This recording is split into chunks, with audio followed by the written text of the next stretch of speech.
The kingdom of Eldrith glowed softly under the full moon, its silver light spilling across the cobblestone streets and the grand marble palace. Tonight was the Moon Festival, the most celebrated night of the year, when nobles and commoners alike gathered to honor the cycles of the moon and the ancient magic that bound the land. Lanterns swayed in the gentle night wind, casting dancing shadows that made the gardens shimmer with quiet magic. Lyra, the youngest daughter of House Valen, stepped nervously onto the palace courtyard. She clutched her simple blue gown tightly, the fabric modest compared to the gowns of the other ladies. Her heart pounded in her chest as she caught sight of her stepmother, Lady Morrigan, standing at the center of the courtyard with her daughters. Lady Morrigan's silk gown glittered under the moonlight, and her smile was sharp, polished, and cruel. "You must stand aside, Lyra," her stepmother said softly, but her voice carried through the air. "This night is not meant for someone like you." Lyra's cheeks burned, and she lowered her gaze. Her stepsisters sneered behind their mother, whispering cruel jokes that stung more than any sword. The noble guests whispered too, amused by the sight of a young girl pushed aside. Lyra felt a familiar ache in her chest, a mixture of shame, anger, and longing. She had always been quiet, often overlooked, but tonight it seemed the world itself was set against her. She turned and wandered through the palace gardens, where the moonlight cast silver paths over the rose bushes and fountains. The scent of jasmine floated on the cool air, and for a moment, Lyra let herself breathe. She knelt beside a fountain, the water shimmering like liquid silver, and traced her fingers over its smooth edge. "I wish I could be seen," she whispered to herself, her voice almost lost among the music and laughter from the festival. "Just for who I am, not for who she wants me to be." Suddenly, a hush fell over the courtyard. Music stopped, laughter faded, and every head turned. Lyra lifted her gaze, curious and cautious. From the north gate of the palace came a sound unlike any she had heard, a roar, deep and commanding, that seemed to shake the very air. The Alpha King had arrived. King Calen, ruler of the Northern Highlands, stepped into the courtyard.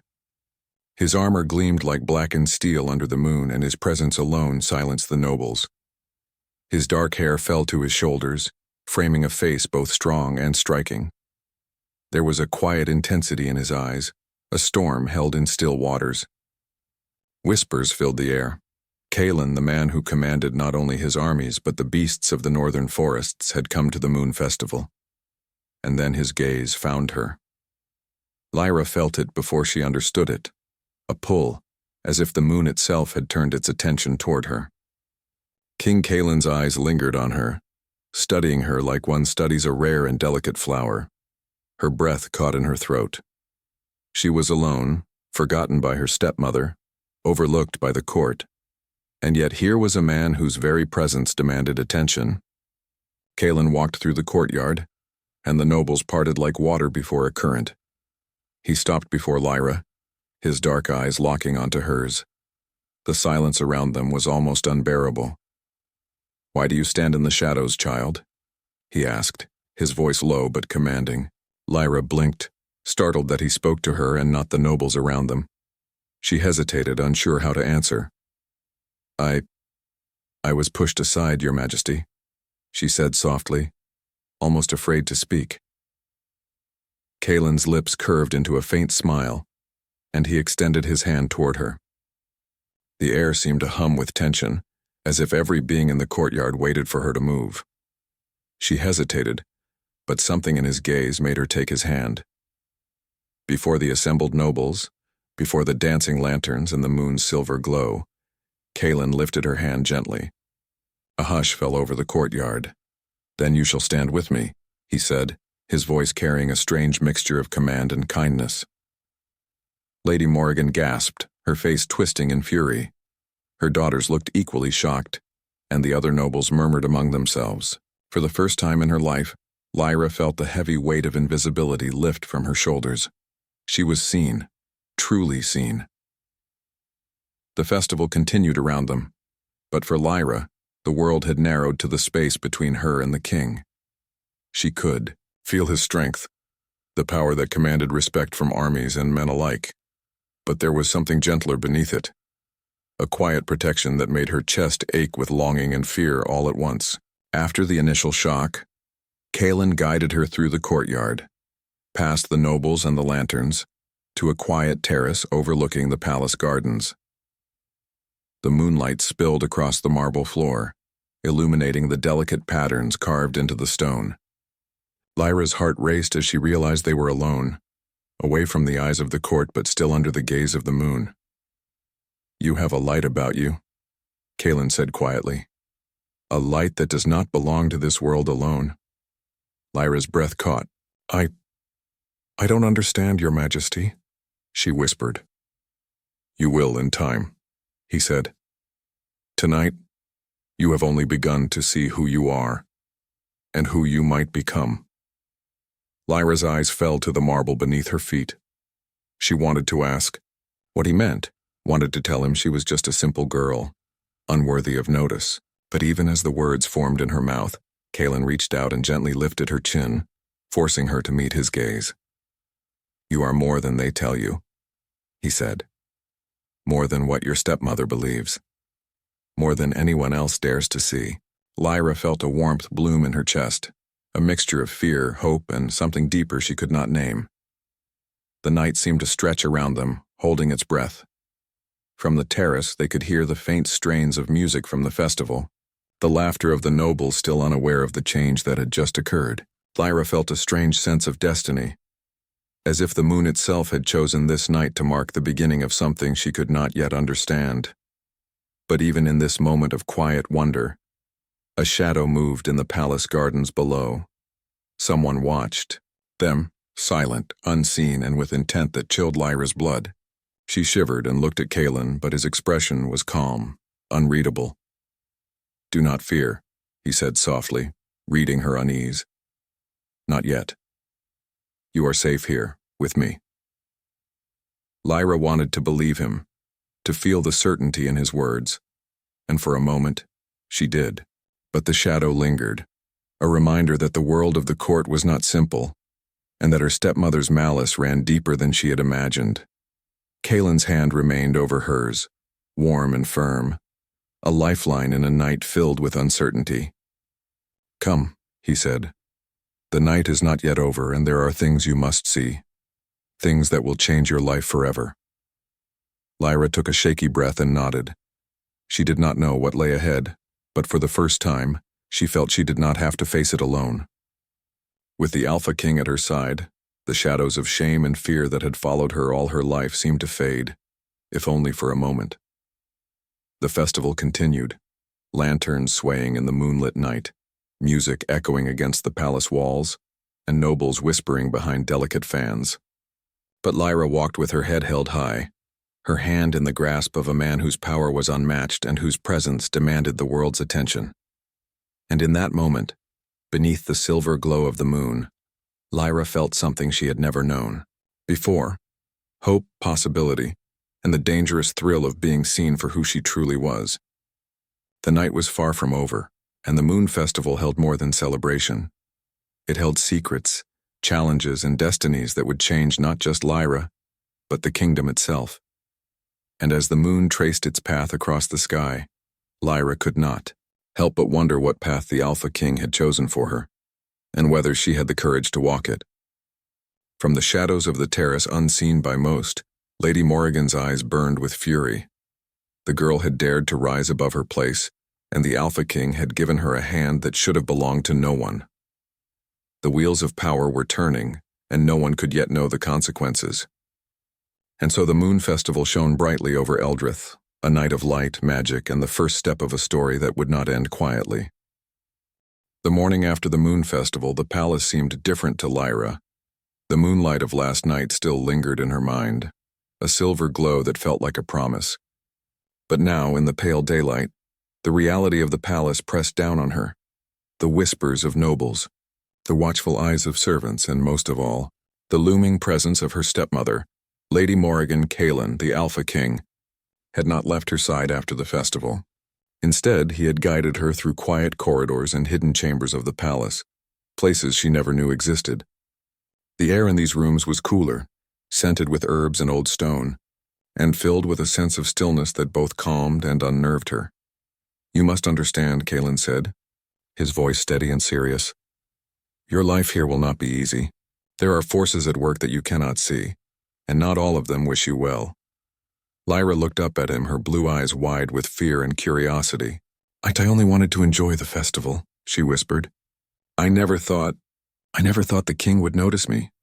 Kalen's eyes softened, but the intensity never left them. "You are not just anyone," he said. "There is something within you, Lyra, something rare and strong.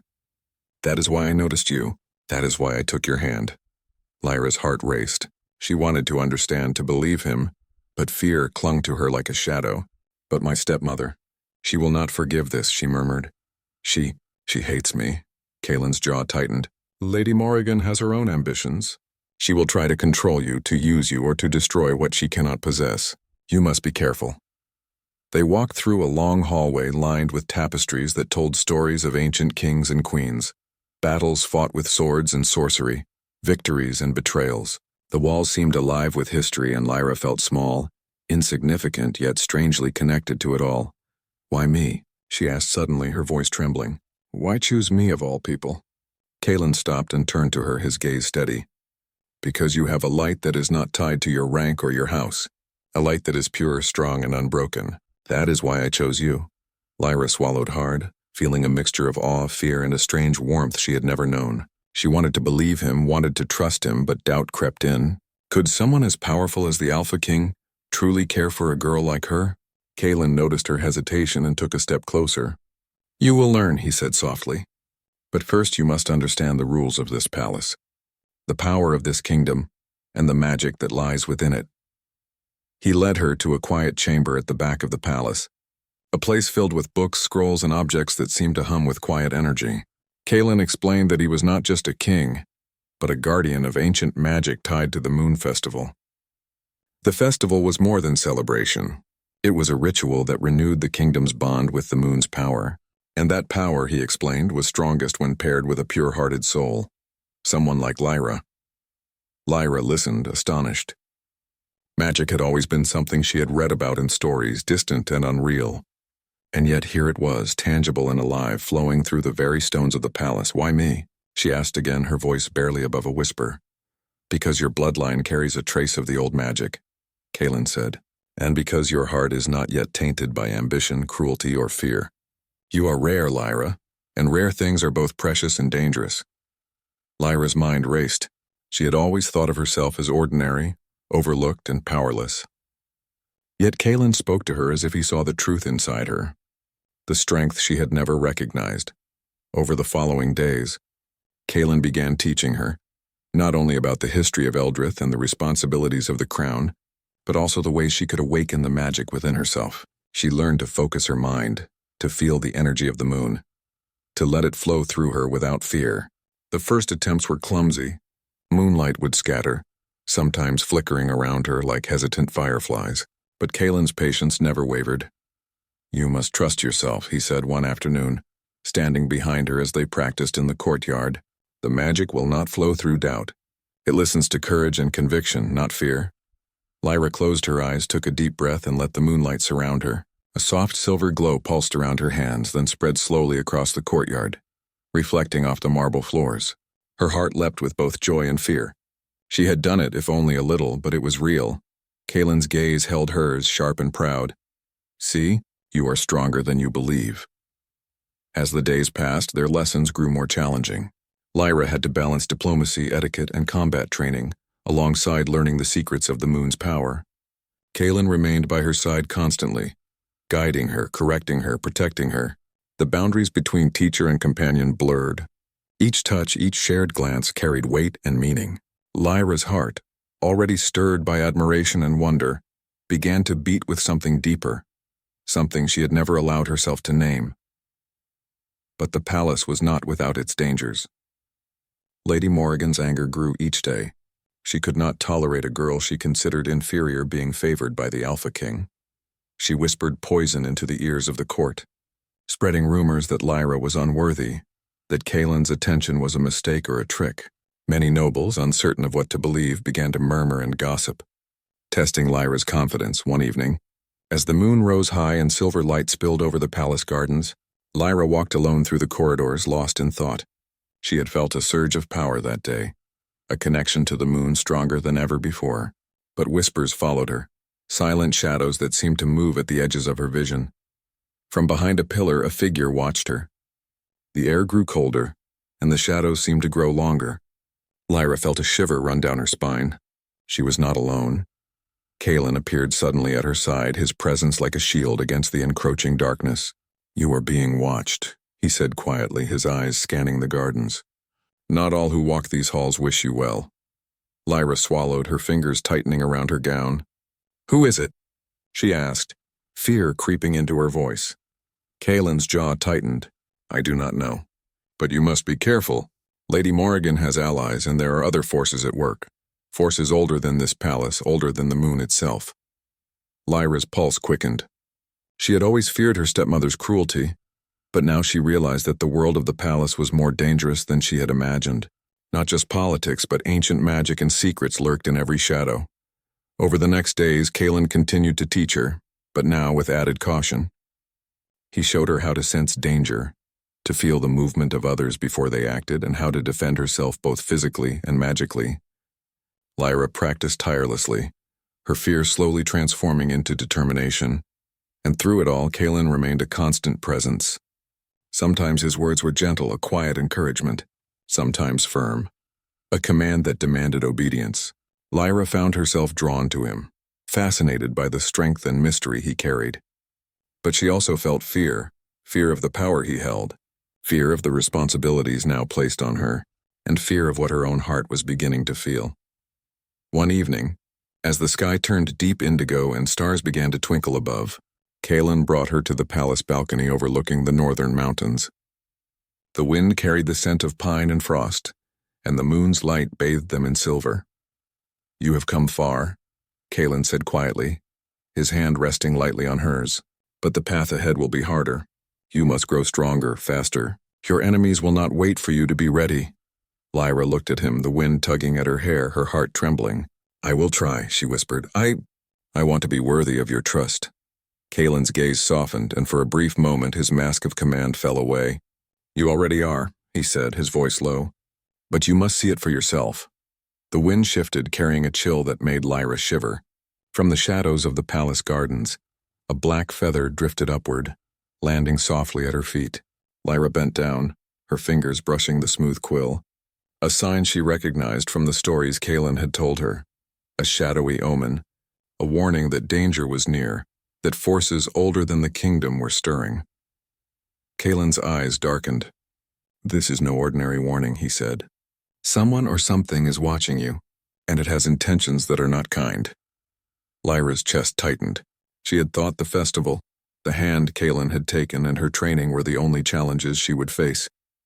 Now she realized the palace, the kingdom, and perhaps the magic itself were alive with danger. And yet even in fear she felt a spark of determination. With Kalen at her side, she would face whatever came. She would grow stronger, learn faster, and survive, not only for herself but for the kingdom that had chosen her under the moon's silver gaze. For the first time, Lyra understood that her life had changed forever. The moon festival had not just revealed her to the court, it had revealed her to destiny. And destiny, it seemed, demanded courage, heart, and an unbreakable spirit. The palace was quiet that night, the kind of quiet that carries the weight of secrets. Lanterns flickered along the marble halls, casting shadows that danced like living creatures. Lyra could hear the distant murmur of servants settling in for the night, but her mind was restless. The black feather she had found days before still haunted her thoughts. Its meaning was clear. Someone or something watched her, and their intentions were dangerous. Kalen had taken her to a private chamber, high in one of the palace towers where the moonlight poured in through tall windows. The room was filled with ancient books, scrolls, and objects that seemed to hum with quiet magic. Kalen motioned for her to sit beside a carved stone table. "Tonight," he said, "I will tell you the truth about the moon festival, the curse, and why you were chosen." Lyra swallowed hard. She had sensed that the Alpha King held secrets, but she had never imagined the weight of what he would reveal. The Moon Festival is more than a celebration, Kalen began, his voice low and serious. It is a ritual tied to an ancient prophecy. Many centuries ago, a darkness fell upon Eldrith. The bloodline of the ruling families became cursed. The curse could only be lifted when a pure-hearted soul, untainted by greed or ambition, joined with the power of the moon. That soul is you, Lyra. Lyra's eyes widened. Me, but I'm just a girl. I don't understand any of this. Kalen's gaze softened, though it did not lose its intensity. You're more than you believe. The light within you is rare, a gift that comes only once in a generation, and with it comes great responsibility and danger. Lyra's hands trembled as she tried to process the words. She had always felt small, insignificant, invisible, and now Kalen was telling her she held the key to a centuries-old curse. It was almost too much to believe. Why me? She whispered. Why not someone stronger or wiser or worthy? Kalen knelt beside her, his dark eyes locking onto hers. Because strength and wisdom are not enough. The magic I speak of does not answer to power alone. It responds to heart, courage, and purity. And you have these qualities whether you know it or not. Lyra felt a shiver run down her spine. She wanted to believe him, and part of her did. But fear lingered, gnawing at the edges of her heart. She had been powerless all her life. How could she, a simple girl pushed aside by her stepmother, possibly wield such responsibility? Kalen placed a hand over hers. You will not face this alone. I will guide you, but you must trust yourself and me. The moonlight in the room seemed to grow brighter, wrapping around them like a cloak. Lyra felt it, the pull of something greater than herself. She had sensed it during the festival, during her training, and now it called to her more insistently than ever. Kalen rose and moved to a shelf of ancient scrolls, selecting one bound in silver thread. He unrolled it carefully, revealing intricate symbols that shimmered faintly in the moonlight.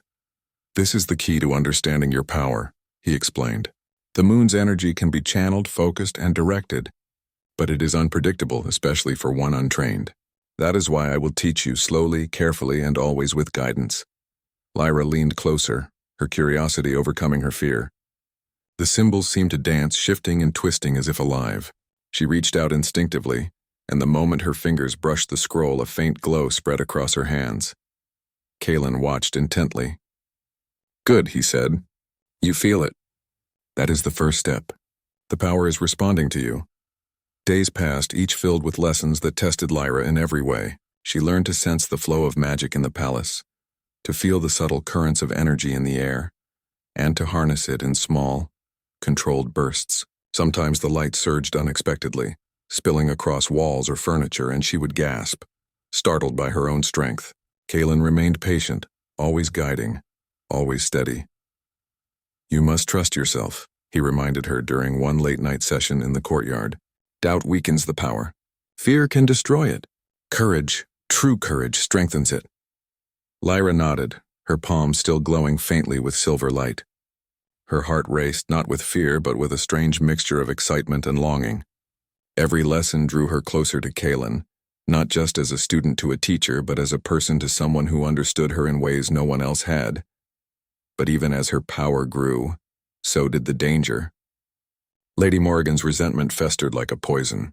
She whispered lies to the court, claiming that Kalen had been tricked by a naive girl, that Lyra's rise in favor was undeserved.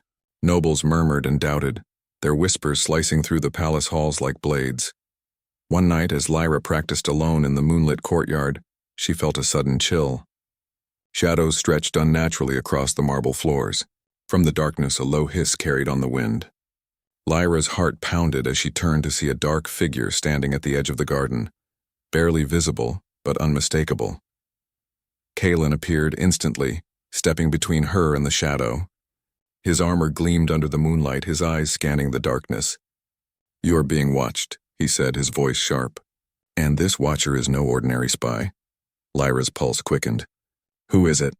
She asked, fear and determination mingling in her voice. I do not know, Kalen replied, but they are tied to the curse. And they are dangerous. Lyra clenched her fists, feeling a mixture of fear and resolve. She had trained for this moment. But the reality of facing an unknown threat was far different than practicing in the safety of the chambers. She wanted to be brave, to show Kaylin she could stand beside him, but her heart thudded in her chest. Kaylin placed a steadying hand on her shoulder. "You are stronger than you realize. Trust yourself. Trust the moon's power within you, and trust me." As the night deepened, Kaylin guided her through her first real test. They channeled moonlight together, creating a barrier that pushed back the shadows, a wall of silver energy that shimmered with raw magic. Lyra felt it, the surge of power responding to her will, and for the first time she believed in herself. But the shadow did not flee completely. It retreated into the deeper garden, silent and patient, as if waiting for another opportunity. Lyra knew that this was only the beginning. In the days that followed, Kaylin explained the prophecy in more detail. Lyra would need to unlock her full potential to confront the curse, and the journey would not be simple. "The moon's power is tied to your heart," he said. "Every emotion, every doubt, every fear can strengthen or weaken it. You must learn control, not just strength." Lyra trained tirelessly, balancing court etiquette, magical lessons, and the careful diplomacy required in the palace. Every success brought confidence. Every failure brought frustration and self-doubt. Yet Kaylin's constant presence guided her, his encouragement steady, even as the court murmured, and Lady Morrigan's schemes grew bolder. One night, as Lyra sat by the balcony, staring at the silver mountains in the distance, Kaylin joined her silently. He placed a hand over hers, the warmth of his touch grounding her. "You are ready to see the next stage of your power," he said. "But it is dangerous. There is no turning back once we begin." Lyra nodded, her resolve firm. She had come far, learned much, and grown stronger in ways she could not have imagined. Fear still lingered, but it no longer ruled her. She was ready to face whatever darkness awaited, with Kaylin by her side. As the moon rose high, casting its pure light across the palace, Lyra felt a surge of power unlike anything before. Silver light wrapped around her like a cloak, and for a moment she felt invincible. But the black feather she had found earlier rustled at her feet, a silent reminder that danger was close and that her journey had only begun. The night held its breath. The palace slept, unaware of the magic stirring in its heart. And Lyra, once overlooked and invisible, was no longer a girl in the shadows. She was a force to be reckoned with, a moonbound soul marked by destiny, watched by enemies yet untold, and standing on the edge of a path that would change her life forever.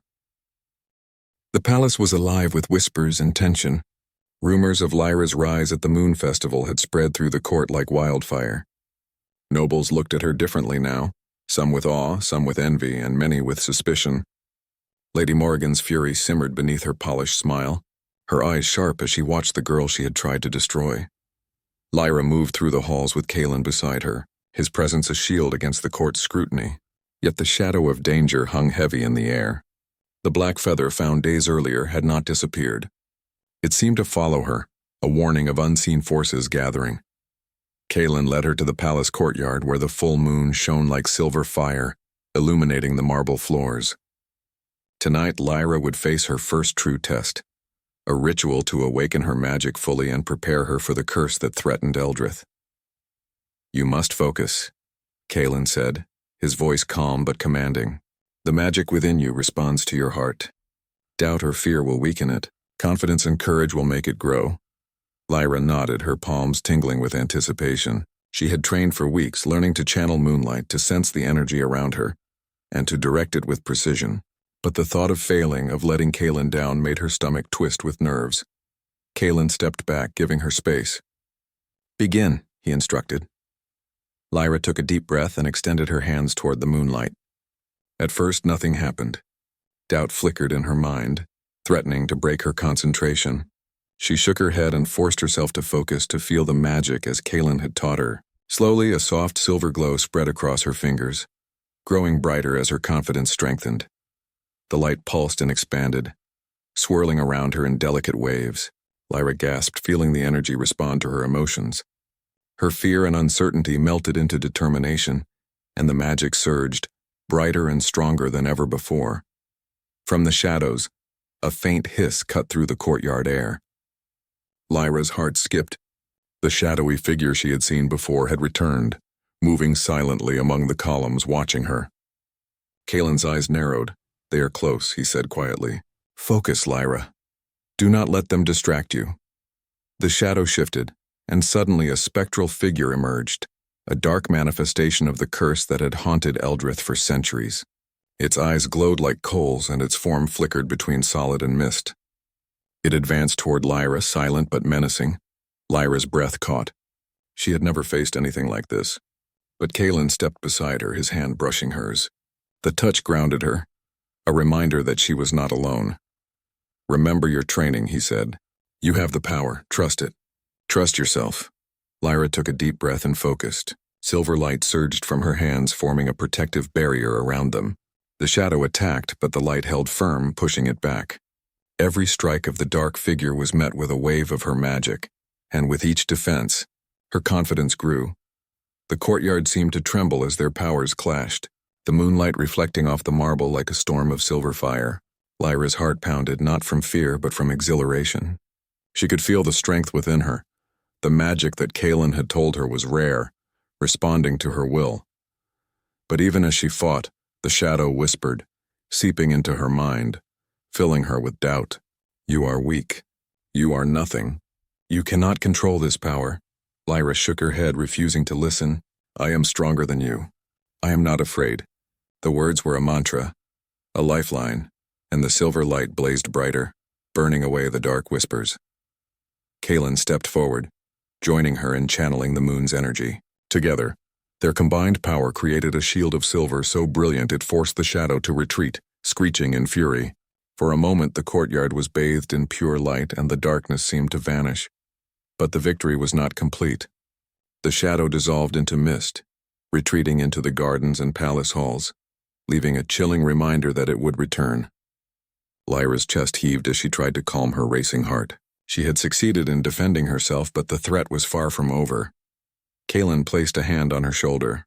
"You have done well," he said. "But this was only a test. The curse is stronger than it appears, and Lady Morrigan's schemes are growing bolder. You must remain vigilant." Lyra nodded, feeling a mixture of pride and fear. She had faced the manifestation of the curse and survived, but she knew the battle was only beginning. Meanwhile, Lady Morrigan watched from a hidden balcony, her face twisted with anger and disbelief. The girl she had tried to humiliate had not only survived, but had grown stronger, more powerful, and more favored by the Alpha King. Morrigan's whispers turned to curses in the privacy of her chambers. "She cannot have him. She cannot take what is mine to control. I will not allow it." Lyra felt the tension of the court growing with each passing day. Nobles who had once whispered behind fans now openly questioned her, testing her patience, her resolve, and her growing magic. Kaelin remained her constant guide, teaching her how to navigate not only the palace and its politics, but also the delicate balance of power that existed among the nobles. One evening, after a long day of training, Kaelin led Lyra to the palace's highest tower. The wind whipped around them, cold and sharp, carrying the scent of frost and pine from the northern mountains. Below, the kingdom stretched out like a silver tapestry under the moon's gaze. "You have come far," Kaelin said, his voice quiet against the wind. "But there is more you must see. The curse is not only a test of magic, it is a test of heart, will, and courage. And soon you will face a choice that will define the future of Eldrith." Lyra looked at him, her heart trembling. "I will do my best," she said softly. "I want to protect the kingdom, and I want to be worthy of your trust." Kaelin's gaze softened. "You already are, Lyra, but you must prepare. The shadows are growing bolder, and Lady Morrigan will not wait. She will act, and when she does, you must be ready." As the night deepened, the palace seemed to hold its breath. The wind carried an unsettling chill, and the black feather appeared again, drifting silently across the stone floor of the tower. Lyra bent to pick it up, understanding that it was a warning, a message from forces she could not yet name. Kaelin's hand rested over hers, steady and warm. "You're not alone," he said. "We face this together. Whatever comes, we will confront it as one." Lyra felt a surge of courage. She had faced fear before, had been overlooked and dismissed, but now she stood at the heart of the palace, wielding the magic of the moon, guided by the Alpha King, and ready to challenge the darkness that threatened her home. The next morning, the court gathered in the grand hall for a ceremony to honor the moon festival.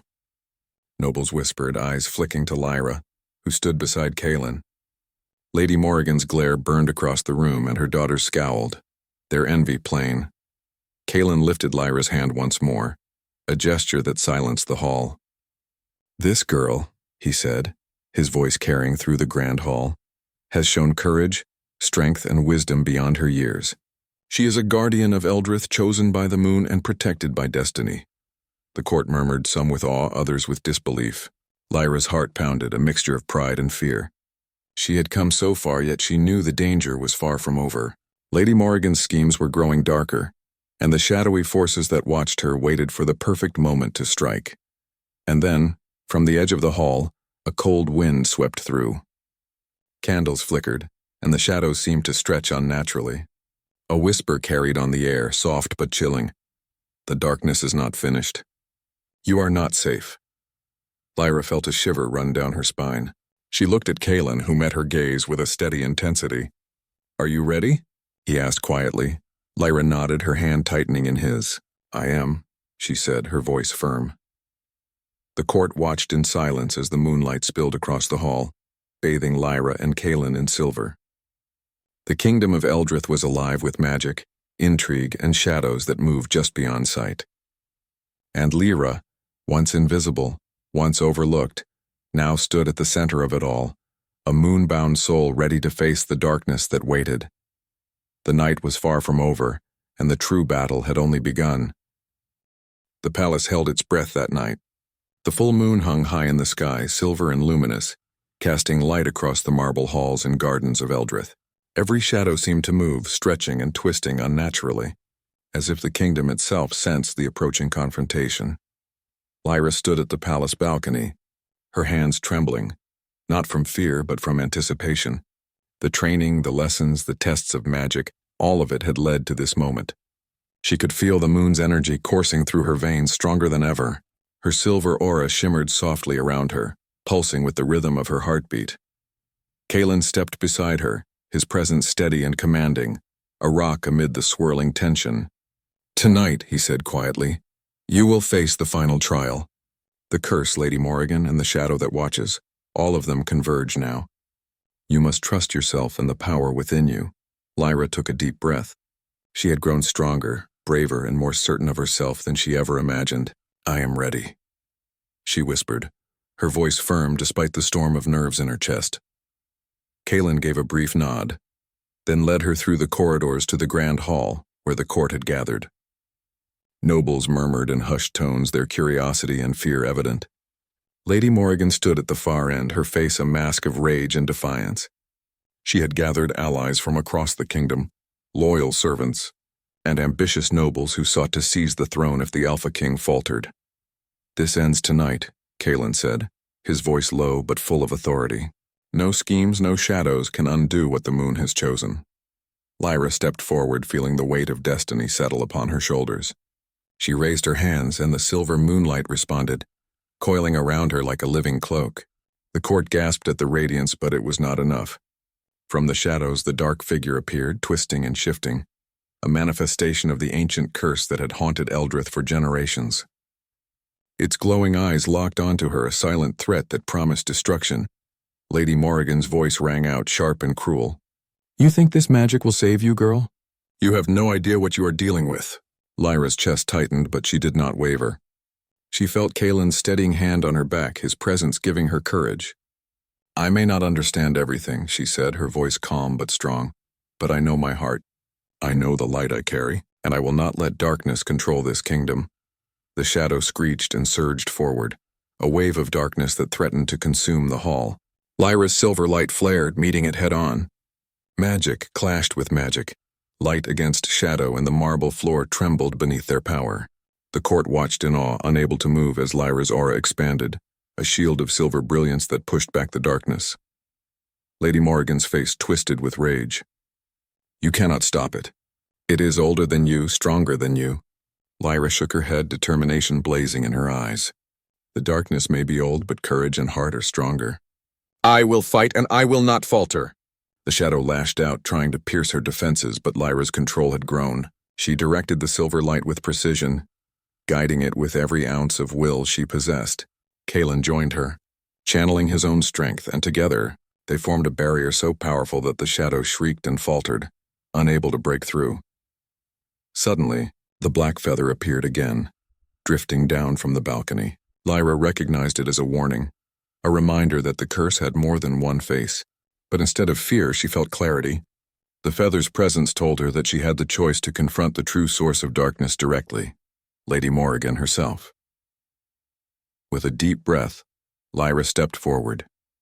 Her silver light pulsed, growing brighter and brighter, illuminating the entire hall. The court gasped, and Lady Morrigan's confident mask faltered for the first time. "You," Morrigan hissed, her voice trembling. "You think you can stop me?" Lyra's heart beat steadily. "I do not need to stop you. I only need to face the truth of this kingdom. Your schemes, your shadows, they end tonight." Morrigan raised her hands, calling forth the dark magic she had long hidden, hoping to overwhelm Lyra with shadows and fear. But Lyra's silver light wrapped around her, shielding her from the attack. The two forces collided in a dazzling explosion of energy, shaking the palace walls and sending echoes through the mountains beyond.